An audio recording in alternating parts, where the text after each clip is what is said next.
Magpapatuloy ang kwento kung saan may lalaki na nagsasabi na ang traidor nga raw na si Yutang ay nasa perfection stage ng alchemy realm na at may kakaiba nga raw kay Yu Zhangfeng sa kasalukuyan ng ikatlong elder ay nasa mid-stage lang ng alchemy realm kung kaya delikado nga raw dito na gawin iyon ng mag-isa. Paano nga raw kaya na sumama siya sa ikatlong elder kahit nga raw na di nila matatalo ang mga kalaban ay kaya naman raw nila na maprotektahan ang kanilang sarili. Makikita na ang ikaapat pala na elder ang nagsalita na may pangalang Wang Wei. Sa isip pa nito na ang ikatlong elder nga raw saka ang ikalawang elder ay mga walang kwento, malamang nga raw na nakalimutan na ng mga ito ang kabutihan na ginawa sa kanila ni Yutang noon. Pero kahit ano nga raw ang mangyari ay kailangan niya na ma-report ito kay Yutang para di nga raw ito mapahamak. Nang matigilan nga ito nang may isa pang lalaki ang nagsaad na ang problema nga raw na ito ay nakasalalay sa hinaharap ng kanilang sekta kahit nga raw na siya ang pinakamahina ay gusto pa nga rin daw niya na tumulong para sa ikagaganda ng sekta. Mapag-aalaman na ang ikalimang elder pala ang nagsalita na may pangalang Shen Kong. Sa isip pa nito na ang mga iyon nga raw ay nakalimutan na ang kabutihan ng kanilang kapatid na si Yutang at kailangan nga raw niya na tulungan si Yutang. Samantala si Gang Yu naman ay masayang nagsabi na siya nga raw ay talagang masaya na magkaroon ng mga matapat na elder sa sekta. Nang sabay-sabay nga na nagsaad ang mga elder na handa nga raw sila na mamatay para sa sekta. Subalit sa mga isip nga ng mga ito na kung saksakin nga raw kaya nila si Gang Yu ngayon, ano raw kaya ang magiging reaksyon nito. Nang nagsaad naman si Elder Shang na paano raw kaya na silang dalawa ng sect leader ang may iwan para protektahan ang sekta at ang second elder na nga raw ang bahala sa bida at sa mga opening at ang mga natitirang elder nga raw ang bahala sa pag-iispiya sa bida at kay Yutang. Sa narinig ay agad nga na nagsaad si Gang Yu na maganda nga raw ang ideya ni Elder Shang gawin nga raw nila iyon. Pagtapos ay lilipat ang eksena sa grupo ng bida, kung saan nagsasaad nga ang bida na ngayon nga raw na naiintindihan na ng lahat ang sitwasyon ay oras na nga raw niya na magbigay ng task sa mga ito. Si Mr. Leng nga raw saka si Miss Angkay ang bahala na humanap ng paraan na kausapin ang Tusao sect at para pag-usapan nila ang tungkol sa mga bihag at para magpalitan ng araw ng bihag. Pero ang layunin nga raw ng mga ito ay di lang para makipagpalitan ng bihag kundi para din daw na makuha at mapasali sa kanila ang mga expert ng Tusao sect. Tanong pa nito na may problema raw ba doon sila Miss Angkay. Sa narinig ay nagsaad nga si Mr. Leng na ang bida nga raw ay tinuro sa kanya ang isang makapangyarihang teknik at kahit nga raw na di niya kaya na matalo ang mga ito ay kaya pa nga rin daw niya na mapigilan ang mga ito. Dugtong pa ni Miss Angkay na kahit nga raw di pa siya isang ganap na alchemy realm ay kaya naman raw niya na maramdaman ang mga kayamanan ng Tusao sect kung kaya gagawin nga raw niya ang lahat para magawa ang request ng kanyang master. Sa narinig ay nagsaad nga ang bida na mabuti at kung ganun nga raw ay sasabihin nga raw niya kay Shiyu na kung pwede na matulungan sila ng palihim. Sabay tanong nga nito kay Yutang na kung paano raw kaya na mamili sila ng araw kung kailan nila pag-uusapan ang patungkol sa pagsugod nila sa Tusao sect. Sumagot naman si Yutang na gawin nga raw nila iyon kahit kailan gusto ng bida. Sa narinig ay napapaisip nga si Shiyu na kahit nga raw na bata pa ang bida ay magaling naman raw itong magsalita at ang bida nga raw talaga ay mahirap mabasa. Sabay babalik sa bida na nagsasabi na mabuti nga raw at ngayon ay sasabihin nga raw niya na salamat ng advance sa gagawin nila na pagliligtas sa kanyang disipulo na si Miss Lan. Pagtapos ay sinabihan nga niya si Shiyu na manatili. Sa narinig ay tinanong nga siya ni Shiyu na kung ano raw ba ang problema. Sumagot naman ang bida na nagtanong kung pwede nga raw ba siya na makipagkita kay Shiyu sa Valley Fund mamayang gabi. Sa narinig ay napaisip nga si Shiyu na nung nakaraan nga raw ay iniwan siya ng bida at nakita nga raw niya na di naman siya nakita ng bida ng malinaw. Tanong pa nito na kung may plano nga raw ba ang bida sa kanya. Pero base nga raw sa mukha ng kanyang kuya ay kampante nga lang raw ito at gusto nga raw niyang makita kung bakit. Sabay naisip pa nito ang malademonyong mukha ng bida, dagdag pa nito na sa isip na kapag nga raw na may ginawa ang bida ay di nga raw siya maaawa dito. Nang matigilan nga ito nang sinabihan siya ni Yutang na gusto nga raw ng bida na makipagkita dito kung kaya mabuti nga raw na sumunod na lang ito. Pagtapos ay sinabihan naman ni Yutang ang bida na wag nga raw na magtagal ang dalawa at ang kapatid nga raw niya ay di na isang bata pero bilang kapatid nga raw ay mag-aalala siya dito kung di ito makabalik ng maaga. Masaya naman siyang sinagot ng bida na huwag mag-alala sapagkat wala siyang gagawin sa kapatid nito at naiintindihan nga raw niya ito dahil kung may kapatid man siya at may gumalaw sa kanyang kapatid ay talagang di nga raw niya mapapatawad. Sa narinig ay nagsabi nga si Shiyu na kung ganun nga raw ay magpapasalamat nga raw siya sa bida. Habang sa isip pa nito na mukhang sinusubukan nga raw ata talaga na mag-take advantage sa kanya ng bida base nga raw sa edad ng tao ay ang edad na nga raw niya ay sapat na para matawag na lola ng bida. Pagtapos ay lumipas nga ang ilang sandali at naggabi na makikita na nakahiga lang ang bida sa damuhan habang pinagmamasdan ang kakaibang aura sa kanyang kamay. Sa isip nga nito na nasa kanya na nga raw ang 2 element sa 5 element na kailangan niya para makaakyat sa susunod na antas. Ang pinakamahalaga nga raw sa ngayon ay ang maging malakas siya, sabay makikita na nakarating na nga sa lugar si Shiyu saad nga nito na ang bida nga raw ay talagang kaakit-akit, sa pagdating nito ay agad naman siya na naramdaman ng bida saad nga nito na mabuti nga raw na dumating na si Shiyu kanina pa nga raw niya ito iniisip, sabay niyaya na nga nito si Shiyu na maupo sa kanyang tabi. Sa narinig ay agad nga na sumunod si Shiyu pero sa isip-isip nga nito na ano raw ba talaga ang gusto sa kanya ng bida. Nang pinakita nga ng bida ang 2 elemento na hawak niya kay Shiyu saad nga nito na nahihiya nga raw siya na sabihin kanina sapagkat nandoon ang kapatid ni Shiyu. Sabay tanong nga nito na kung naaalala raw ba ni Shiyu ang sinabi niya dito patungkol sa 5 elemento dagdag pa nito na ang pera nga raw ay di problema sa kanya. Sa narinig ay sumagot nga si Shiyu na sigurado naman raw ata na alam ng bida na ang 5 elemento ay di kaya na mabili ng pera. Dagdag pa nito na ang 5 elemento nga raw ay di mabibili at kaya nga raw na mayroon na nabigay ang kanyang kuya rito ay dahil lang sa nakuha niya iyon ng aksidente. Habang sa isip nga nito na ang bida nga raw ay sobrang interesado sa 5 elemento tanong pa nito na may matutulong nga raw ba iyon sa sword technique ng bida susubukan na nga lang raw niya na gamitan ng spell ang bida para malaman. Sabay inutusan nga nito ang bida na tumingin sa kanyang mata na agad naman na sinunod ng bida.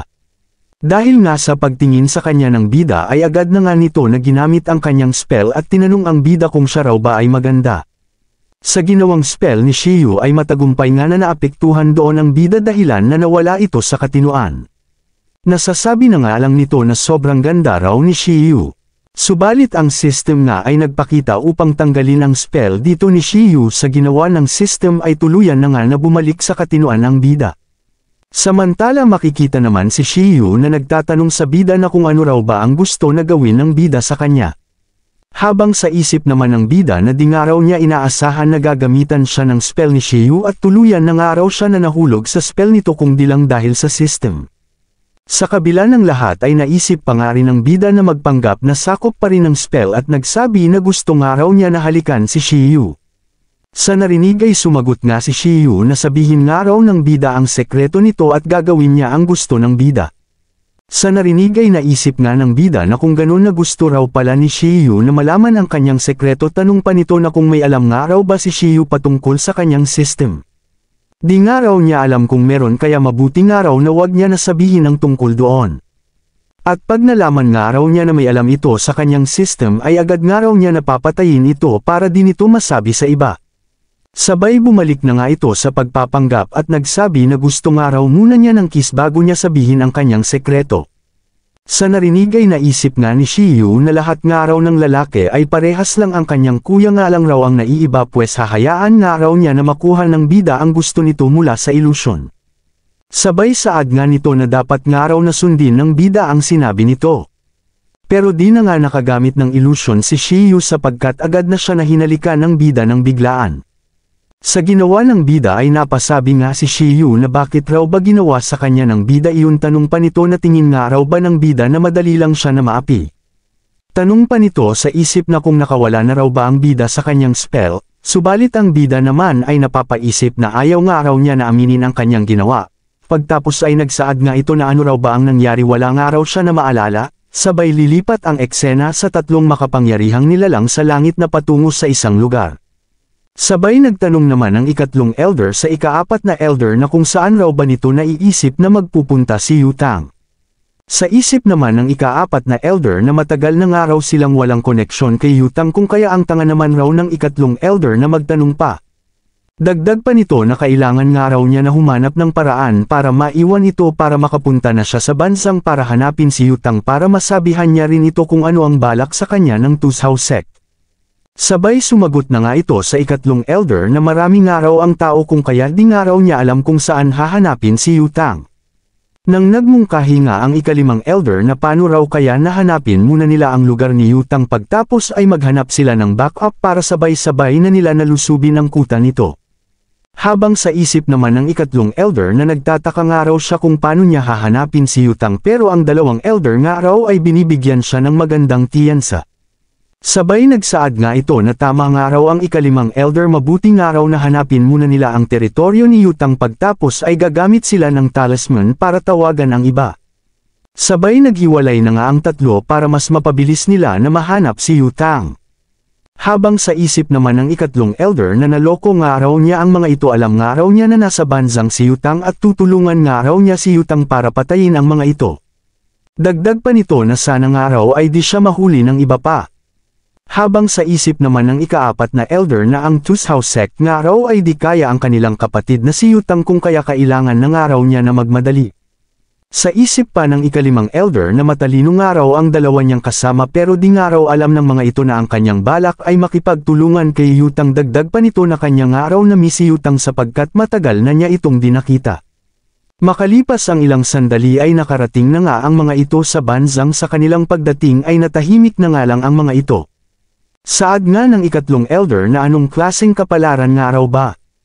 Dugtong naman ng ikaapat na elder na mukhang lahat nga raw sila ay iniisip na makikita si Yutang sa banzang.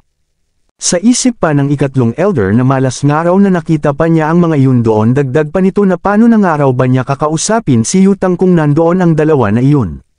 Sa isip pa ng dalawa na di na nga raw nila alam ngayon kung paano pa nila kakausapin si Yutang ngayon nga raw ay wala na talagang tiyansa pero kahit ano pa nga raw ang mangyari ay kailangan nga raw nila na makita si Yutang ngayon. Sabay mapag-aalaman na nakamasid lang pala sa kanila si Yutang sa malapit. Saad nga nito na di nga raw niya inaakala na makalipas ang ilang taon ay makikita niya ang mga iyon doon. Ngayon nga raw na nandoon ang mga iyon ay gusto nga raw niya na makipagkita na miss nga raw niya noon nang kasama pa niya ang mga ito nung maliliit pa. Pagtapos ay nagpakita na nga ito sa tatlo matagal na nga raw niya na di nakita ang mga ito at masaya nga raw siya na nasa antas na ng Alchemy Realm ang mga ito. Sabay sa nakita ay sabay-sabay nga na naisip ng mga ito na dumating na nga raw doon ang kanilang kapatid na si Yutang. Sa nakita ay naisip nga ng ikatlong elder na kailangan nga raw niya na humanap ng paraan para makausap si Yutang, sabay agad nga nito na sinabi na umatras nga raw ang kanyang mga kasama at lumayo sila sa traidor na si Yutang, nang nagsaad naman ang ikaapat na elder na kailangan nga raw nila na mahuli si Yutang.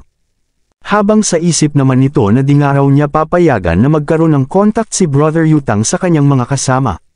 Habang sa isip naman ng ikalimang elder na ngayon nga raw na nandoon na ang kanyang kuya na si Yutang ay wala na nga raw na dahilan pa para magpanggap siya kahit anong nga raw ang mangyari ay di na nga raw siya babalik sa Tushaw sect na iyon. Habang sa isip naman ni Yutang na ang mga nasa harapan nga raw niya ay may mabagsik na ekspresyon pero wala nga raw siyang nararamdaman na pagpatay sa mga ito mukhang kagaya pa rin daw pala ng dati ang mga ito mga mahusay pa din sa pag-arte. Habang sa likod ng mga ito ay naglabas ng patalim ang ikalimang elder. Pagtapos ay agad nga niya iyon na sinaksak sa kanyang dalawang kasama. Sabay pasigaw nga nito na sinabi na tumakbo na nga raw si Yutang dahil ang dalawang araw na iyon ay may balak na masama dito kung kaya siya na nga raw ang bahala. Sabay babalik sa bida na parang hahalik, habang sa nakikita ay napapatanong na nga lang si Shiyu na isang pinuno na nga raw ng sekta ang bida kung kaya bakit raw ba na napakawalang hiya nito.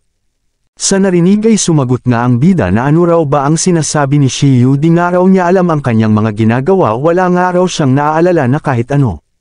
Sa isip pa nito na wala nga raw siyang aaminin kahit napatayin pa siya ni Shiyu. Habang sa isip naman ni Shiyu na di na nga raw pwede na magpatuloy pa ito kailangan na nga raw niya na sabihin yun sa kanyang kapatid at ang kuya na nga raw niya ang bahala sa lahat. Sabay nagsaad na nga ito na kung wala na raw na sasabihin ng bida ay aalis na siya. Sa nakita ay pinigilan nga siya ng bida na nagsabi na gusto nga raw niya na itanong dito kung may alam ba ito patungkol sa Zuanjian sect. Sa narinig ay nagtanong nga si Shiyu na kung may problema raw ba ang bida sa Zuanjian sect o may away raw ba sa pagitan ng mga ito. Dagdag pa nito na di nga raw kaya na kahit ang Tushaw sect ang kalaban nito ay baka nga raw na ang Zuanjian sect naman raw ang nag-utos nun sa Tushaw sect. Pero may di nga raw siya maintindihan gaano raw ba kalalim ang koneksyon ng bida sa Zuanjian sect at gustong-gusto ng mga ito na kunin ang bida.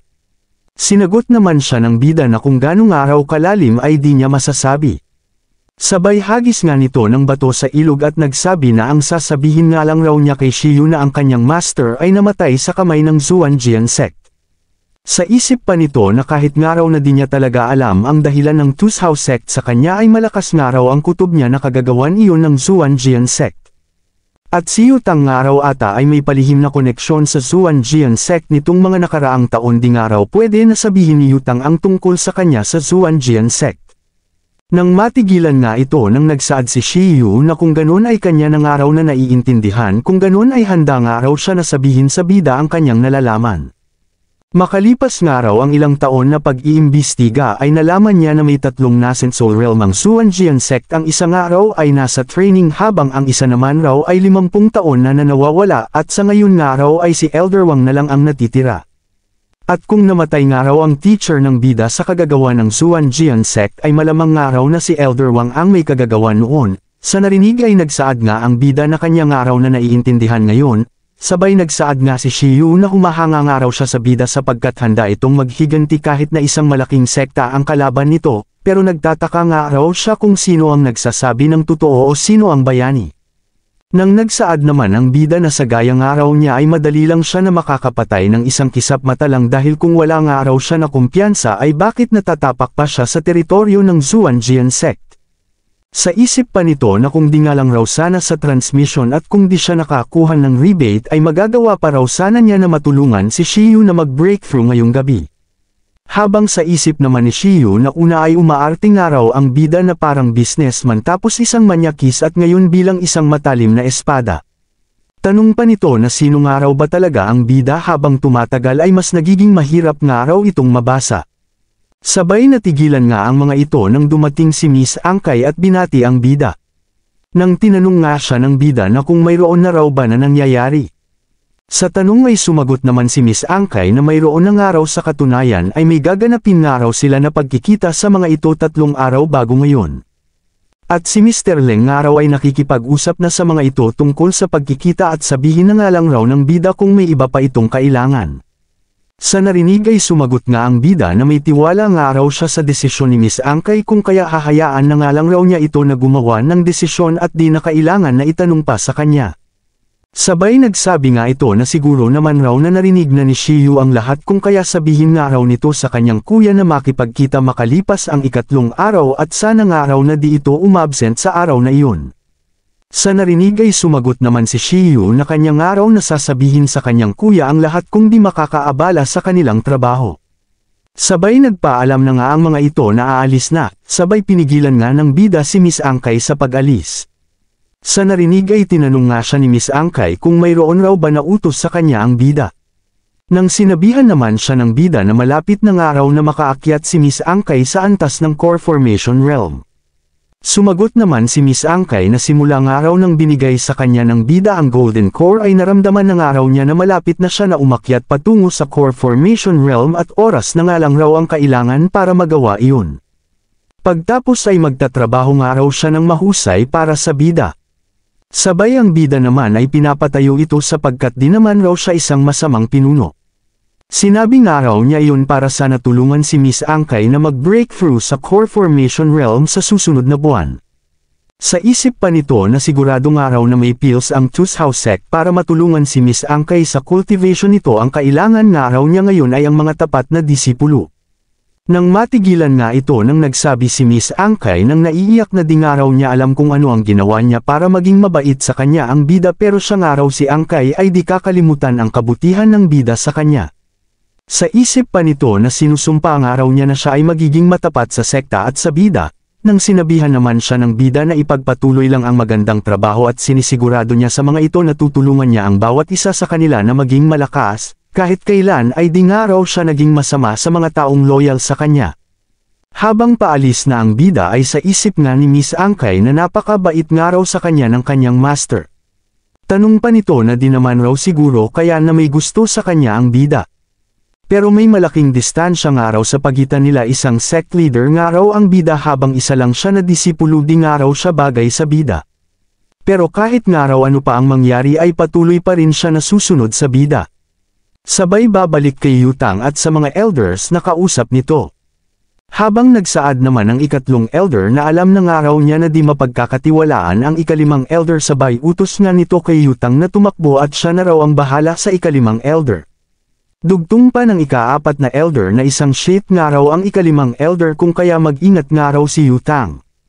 Habang pumagit na nga ang ikalimang elder at nagsabi na kala nga raw ng mga ito na si Yutang ay nagtatrabaho sa bida kaya gusto nga raw ito nasaktan ng mga kasama niya at nandoon nga raw siya para sabihin kay Yutang ang lahat kaya umalis na nga raw ito at siya na ang bahala sa mga iyon. Habang pasigaw nga na nagsabi ang dalawa na wag nga raw maniwala si Yutang dito dahil malamang nga raw na nakalimutan na ng ikalimang elder ang kabutihan ni Yutang kung kaya balak nga raw nito na magtraidor. Sabay nagulat nga ang dalawa sapagkat sabay pa sila sa kanilang sinabi.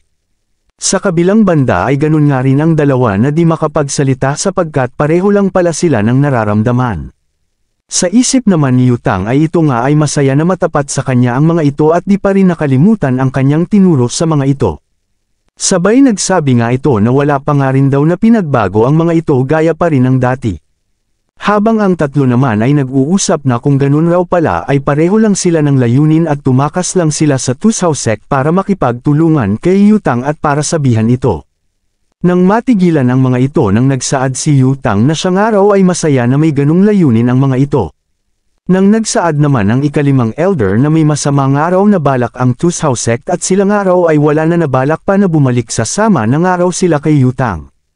Dagdag pa ng dalawa na tama nga raw iyon pareho nga raw sila gusto nga raw nila na sumama kay Yutang at umalis na sa sekta. Sabay lilipat ang eksena sa isang lugar na may nagsasabi na marami na nga raw silang kasama at ito na nga raw ang magandang oras para sila ay makapaghiganti dagdag pa nito na sana nga raw na di umatras ang bida. Sabay tanong nga nito na handa na raw ba ang lahat sa grupo ng bida. Sumagot naman si Shiyu na sabi nga raw ng bida na ang plano ay magsisimula makalipas ang ikatlong araw. Sa narinig ay sinabihan nga ni Yutang ang kanyang kasama na ngayon nga raw ay sigurado na mamamatay sa kanilang kamay si Gangyu saka si Elder Shang. Nang sumagot nga ang ikaapat na elder na di nga raw sa di siya naniniwala pero sapat na nga raw ba talaga ang kanilang lakas. Sinagot naman siya ni Yutang na ang lakas nga raw ng bida ay talagang kakaiba makukumpara na nga raw ang bida sa late stage ng core formation realm, kung kaya sasabihin nga rin daw niya sa mga ito na manatili sa Tusaw Sect at babalik rin daw siya sa Tusaw Sect makalipas ang ikatlong araw. Sa narinig ay agad nga na sumunod ang mga kausap nito na elder tutulong raw sila na patayin si Gangyu saka si Elder Shang at para mapaghiganti ang asawa ni Yutang. Pagtapos ay agad nga na lumipas ang ilang araw ay umabot na sa ikatlong araw kung saan umaalis na si Yutang kasama ang bida. Nang nagsaad nga ang bida na mag-ingat ang lahat sapagkat magiging mapanganib ang kanilang paglalakbay dagdag pa nito na tandaan nga raw ng lahat na kailangan ng mga ito na manatiling buhay. Nang pasigaw nga na nagsabi si Miss Angkay at si Mr. Leng na sila nga raw ay lalaban hanggang katapusan. Habang sa isip nga ni Yutang na kahit nga raw bata pa ang bida ay mahusay nga raw ito sigurado na kapag nabuhay nga raw ito matapos ito ay makakabuo nga raw ito ng isang makapangyarihang grupo sa hinaharap. Sabay sinabihan naman siya ng bida na sila nga raw ay nakarating na sa kabundukan ng Tusaw Sect kaya nakadepende na nga raw kay Yutang ang lahat. Sumagot naman si Yutang na wag nga raw mag-alala ang bida sapagkat siya ang gumawa ng Tusaw Sect kung kaya marami siyang sekreto na alam na kahit si Gangyu ay di alam. Makikita na habang nasa himpapawid ang mga ito ay nakamasid lang ang dalawa. Nang nagsaad naman si Mr. Leng na ito na nga raw ang kanilang tiyansa kung maliligtas ba nila si Miss Lan o pupunta na lang sa Lazy. Sumagot naman si Miss Angkay na kailangan nga raw nila na ibigay ang lahat ng kanilang makakaya. Pagtapos ay nagpasalamat nga ito kay Shiyu, habang sa isip nga nito na makikipagtulungan nga raw siya kay Shiyu para lang sa kapakanan ng bida pero di nga raw niya ito hahayaan na mapalapit sa bida. Sabay nagsaad nga si Shiyu na wala lang raw iyon at pumunta na nga raw sila sa Lotus Pond. Pagtapos ay lilipat ang eksena sa bida kung saan nakarating na nga sila sa lugar kung saan sila dadaan papunta sa Tusaw Sect. Habang sa isip nga ng bida na mukha nga raw na normal ang lahat sa labas pero baka may nakatago nga raw na formation sa loob. Nang agad na nga na sinisira ni Yutang ang formation. Saad nga nito na nabuksan na nga raw niya ang formation kung kaya maaari na pumasok ang bida. Sa narinig ay agad na nga na sumunod ang bida at pumasok na sa loob. Sa nakita ay nagsabi nga si Yutang na walang araw na nagbago sa lugar na iyon kahit maraming taon na ang nakalipas. Sa narinig ay nagtanong nga ang bida na kung kay Yutang nga raw ba ang kuweba na iyon. Sa tanong ay sumagot nga ng oo si Yutang pero matagal na nga raw iyon. Sabay napapaisip nga ang bida na kakaibang araw si Yutang, ang mga tao nga raw na gaya ni Yutang ay dapat na kaibigan at di pwede na maging kalaban.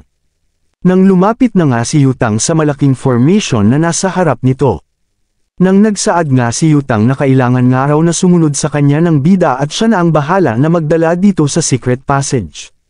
Habang sa isip nga ng bida na pumapasok nga raw si Yutang sa kampo ng mga kalaban ng walang katakot-takot, dapat nga raw talaga na maging kaibigan ito kesa kaaway. Habang naglalakad ay nagtatanong nga ang bida na alam raw ba ni Yutang kung saan nakakulong ang kanyang disipulo, pero kung di raw nito alam ay ayos lang. Nang sumagot nga si Yutang na kung tama nga raw ang hula niya, malamang nga raw na nasa dungeon ito ngayon, at doon na po nagtatapos. Maraming salamat sa panunood.